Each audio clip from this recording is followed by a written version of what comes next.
Kemasan suatu produk adalah hal yang sangat penting dan tidak bisa dipisahkan dari proses pemasaran dan distribusi produk.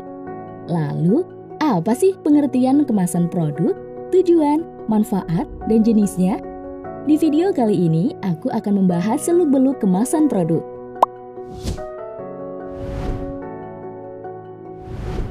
Kemasan produk adalah wadah atau pembungkus yang berfungsi untuk mencegah ataupun meminimalisir kerusakan pada produk yang dikemas. Selain itu, juga sebagai alat pemasaran dan branding. Fungsi yang pertama adalah sebagai proteksi keamanan. Kemasan ini dapat meminimalisir kerusakan dan resiko cacat yang bisa merugikan pembeli dan juga penjual. Fungsi yang kedua adalah sebagai promosional kemasan. Tak hanya melindungi produk, kemasan produk bisa sebagai alat promosi jika produk dikemas dengan baik. Selain itu, ada juga manfaat dan tujuan dari kemasan produk. Yang pertama, physical protection. Membuat kemasan produk bisa melindungi produk yang dijual dari iklim, getaran, guncangan, tekanan, sampai faktor lain yang bisa merusak produk. Kedua, barrier protection. Hal ini bertujuan untuk melindungi produk dari hambatan oksigen, uap, air, debu, dan lain-lain. Ketiga, containment of agglomeration. Kemasan produk ini bertujuan dalam mengelompokkan jenis produk sehingga penanganan dan penyalurannya lebih efisien. Keempat, information transmission. Tujuan ini biasanya mencantumkan informasi penggunaan transportasi, daur ulang, ataupun cara membuang kemasan jika sudah tidak digunakan. Kelima, reducing theft. Kemasan produk juga bisa berguna untuk mencegah pencurian, misalnya dilihat dari rusaknya label pada kemasan.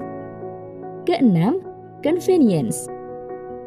Kemasan produk bisa menjadi salah satu fitur yang meningkatkan kenyamanan, distribusi, penanganan, penjualan, tampilan, penggunaan, sampai pembukaan dan penutup produk. Ketujuh, marketing. Desain dan label yang menarik pada kemasan bisa meningkatkan daya tarik ke konsumen. Selain manfaat, ada juga jenis kemasan produk yang harus diperhatikan. Jenis pertama, berdasarkan struktur isi.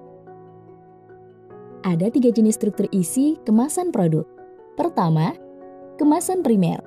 Adalah kemasan yang produknya diolah menjadi wadah langsung pakai, seperti makanan dan minuman, seperti kaleng atau botol. Kedua, kemasan sekunder. Kemasan ini menjadi wadah yang berfungsi sebagai perlindungan pada kelompok kemasan lain, contohnya kardus. Ketiga, kemasan tersier, untuk melindungi produk saat proses pengiriman berlangsung. Jenis kedua, berdasarkan frekuensi pemakaian. Frekuensi pemakaian kemasan produk terbagi menjadi beberapa jenis. Yang pertama, disposable. Kemasan ini hanya digunakan sekali pakai saja, contohnya daun pisang. Yang kedua, multi-trip.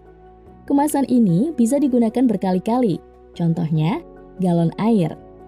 Yang ketiga, semi-disposable. Kemasan ini bisa digunakan sekali ataupun berkali-kali. Contohnya, kaleng biskuit. Jenis ketiga, berdasarkan tingkat kesiapan pakai. Kemasan produk memiliki 2 jenis tingkat kesiapan pakai. Yang pertama, kemasan siap pakai. Kemasan ini siap untuk diisi dan fisiknya sudah sempurna saat pertama kali produksi. Contohnya, botol dan kaleng. Yang kedua, kemasan siap rakit. Kemasan produk ini memerlukan perakitan ulang sebelum produk diisi. Contohnya, seperti plastik dan kertas. Ternyata, dalam menentukan kemasan produk punya banyak faktor yang harus diperhatikan selain produknya. Tidak hanya biaya untuk kemasan produk saja, catat semua biaya yang dikeluarkan dalam menjalankan bisnis. Gunakan software bisnis Accurate Online. Coba gratis selama 30 hari. Jangan lupa untuk like, komen, dan share video ini ya. Subscribe juga channel ini agar kamu tidak ketinggalan update tentang berbisnis lainnya. Terima kasih dan sampai jumpa di video berikutnya.